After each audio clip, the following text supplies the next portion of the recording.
Looney Farm Guy here, and this is the Case IH Steiger Series 2025 by KarlFarms on Farming Simulator 25. It's for all platforms, PC, Mac, and console. I'm on a PS5 Pro, and we have 5 big old case tractors in this pack. A few tidbits. Several of them, well, they all have plenty of wheel options. So we're going to show you that the tire, as you can see here, triples. We have triples. That's something you don't see every day, at least not in Farming Simulator. In real farming, yes, you do. So we got triples, we got Nokian duals, and then we got tractors.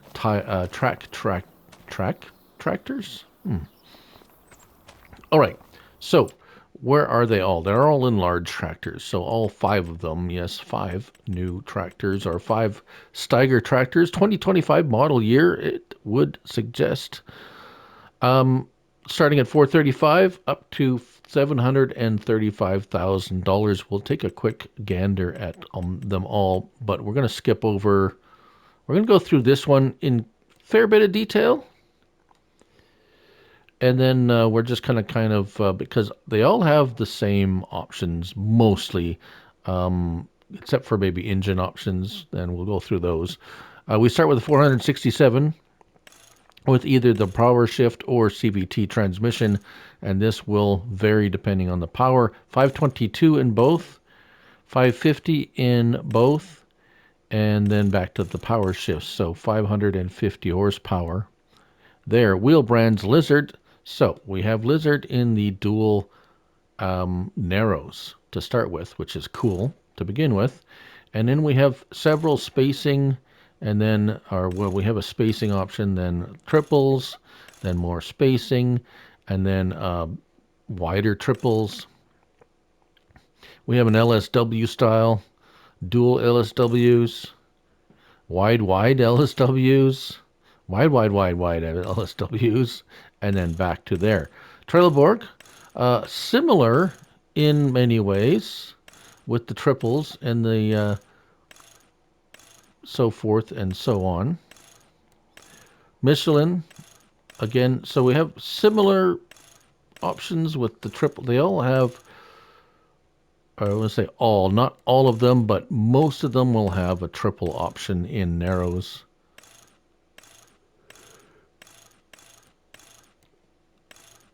Midas, no triples there. BKT,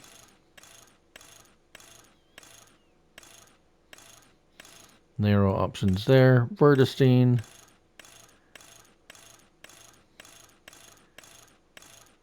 again, similar there. Nokian, you just get duals, which is fine, because you don't see dual Nokians very often either. And then back to Lizard. All right. You have the US or EU design options. So there is something for both sides of the pond. Wheel weights, we have rear weights. So that goes on the first if you have, say, well, in this situation here. And then we have front only, and then front and rear. What do they add for weight? 22.1? 2 tons. Yeah. 2 tons additional weight there. Front options. We have a toolbox. Does that add any weight? Nope. But we have 1,000 pounds, 2,200 pounds, or none. So this is pounds and not kilograms. All right. Windows default, we have light tint, dark tint, black tint. In-cab monitors, we have none. We have GPS. Let's go here so we can kind of see what's there. There we go. So none. That doesn't seem to change anything. Precision planting, there we go. Precision planting 2, which changes the area of the monitor, and then we go through everything or none. We have an option of a rock box that adds a 100 kilo or 100 pounds or kilograms. I'm not sure now, actually. Kilograms, 100 kilograms.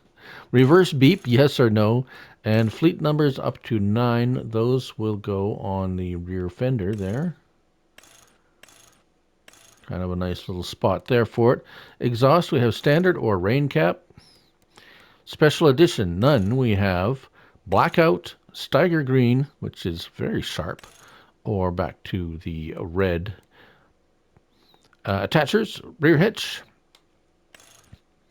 We have a weight bracket, which adds 500 kilograms. You can add 2,000 pounds or a quick hitch. All right. And we do have options for rim colors. So we have the silver, we have gray, black, or white. Engines for the road track. 522, 550, 467. So 3 engine options in either CVT or power shift. Wheel brands, we have Lizard 4500 series. So let's look at let's go. So we have these in 30-inch or row crop style. Lizard 3500, Lizard 5500, 6500, or 2500, or Saucy series. Okay. In those. Track spacing, we have 80, 88, or 120. So you can get them right out there. Design a US or EU. Front options.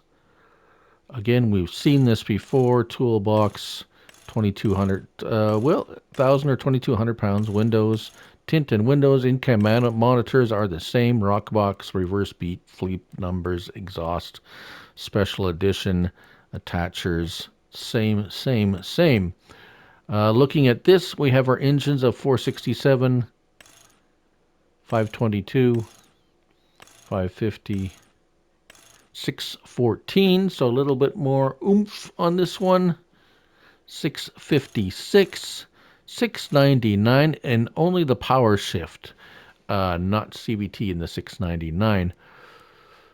Again, similar options here. This is more of a field, not row crop type offering here with the the tracks. I believe they all have a 36-inch option, so that's there. And then the rest, of course, are the same. It's at, let's see, 2,200 pounds. Yes, in-cab monitors, fleet numbers. Yeah, you can add 5,600 pounds. A little bit more weightage on this one. Moving right along to the wheeled large frame, so that would mean we start with 614 horsepower and go all the way up to 699. There we go. Again, tire options. I didn't notice anything drastically different between this and the other wheeled. And again, everything else is pretty much the same here. Let's see, 5,600 pounds. So it's a little bigger tractor version of the small frame. So, and then we got the quad track large frame, which is the most expensive and actually has the largest horsepower engine of 853 horsepower. Again, tracks, design, front options, windows, in-cab, yeah. You got the idea. It's all the same in there. So let's hop in to the smallest of the three.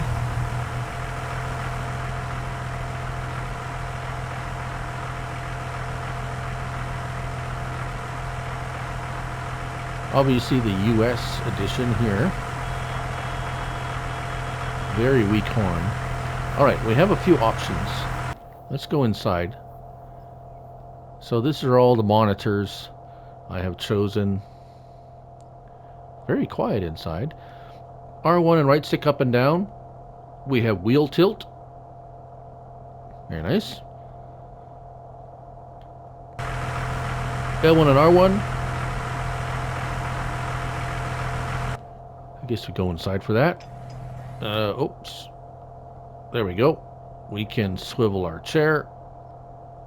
And we have left door, and we actually have... We can pop the hood a little bit. Doesn't actually open that far. I guess that's as far as they open. Yeah, and they're all the same. They all do that. There's nothing different between the models. They all have those same options. Let's see, what is our flexibility like here? Yeah, not bad. Look at that. We got all four wheels in contact. So, good flexibility. All right. Let's grab onto this. Oops. Don't tell me that we can't. There we go. I was gonna say you can't hook up to that. Okay, let's take this thing for a little buzz through the field here. 24 mile per hour top speed, which is pretty good. Seems pretty stable. All right, what about pulling power? Pulling power.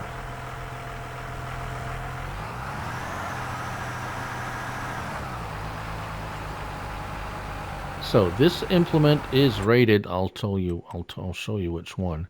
It's having a little trouble with it. Not surprising. It's rated at 630 horsepower. So this little guy does not have that much horsepower, but it's doing a valiant effort. It's making a valiant effort of pulling it. All right. Quickly moving on to... Yes, there we go.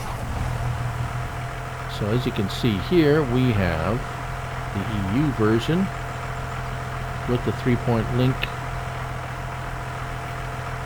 Lights, beacons.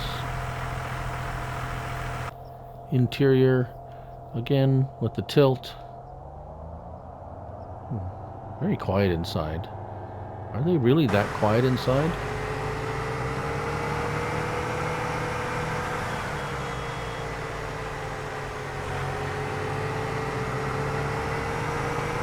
I really don't know what an actual tractor horn sounds like. Do they even have horns? That's what I'd like to know. Anyone who owns actually a large tractor, do they actually have a horn? I've never heard a horn on a tractor before. And there it is. So it's the same horsepower as the wheeled one we just shown. So, of course, it's trying to pull something much bigger than it should.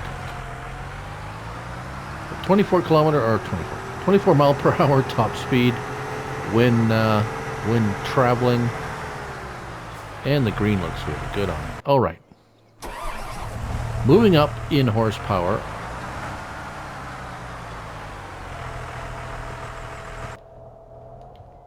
Oops, wrong button. There we go. All the monitors again. We don't have any. It doesn't say anything about, or I didn't. Yeah, if it does, I missed it. About. Yeah, there's no mirrored. Don't think there's anything that uses the Mercedes-Benz mirrored monitors kind of thing. Remote mirrors or remote TVs or TV monitors. I didn't see anything. Does sound good. Oh, wait a minute. The beeping.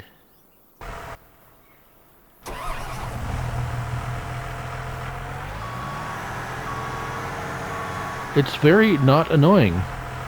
I didn't even notice that I had it on. So that's good. Alright. This has a little bit more oomph to it. Let's, there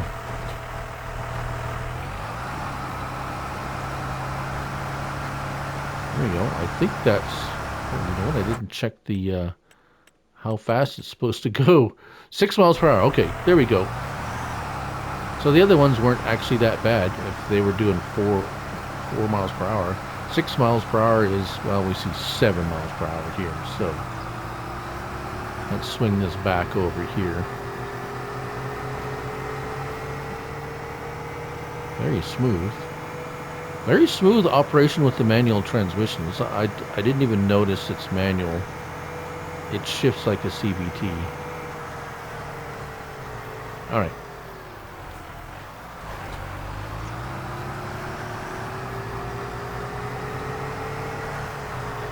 Let's move along to the other two.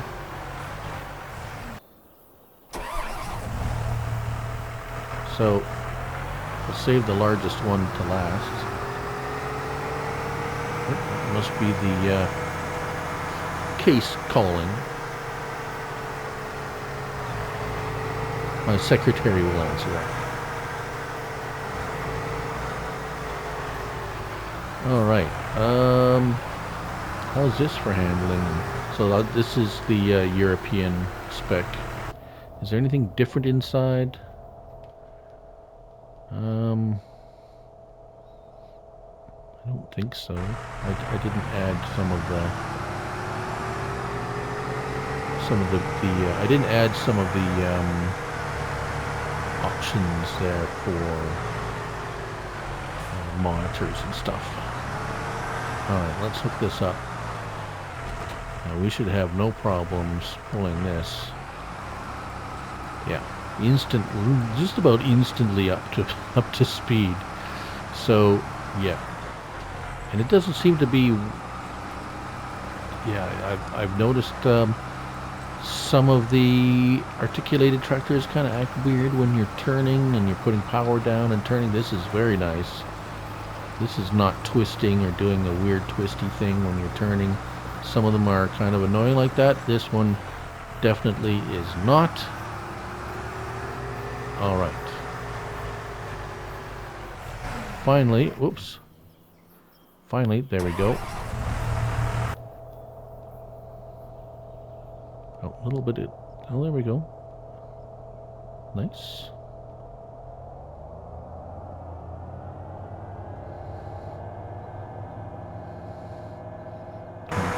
Per hour.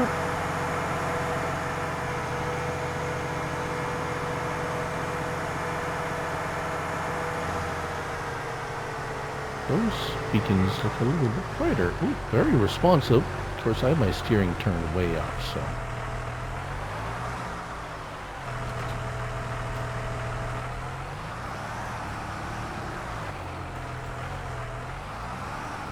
Yeah, no problem with this one either. Well, it shouldn't have any problem with 800 and... What was it? 800 something crazy. Yeah, 853 horsepower. So there you have it, folks. A beautiful set of Steiger 2025 case. What is it called?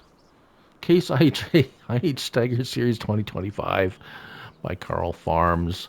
Thanks for watching. Until the next one, bye for now.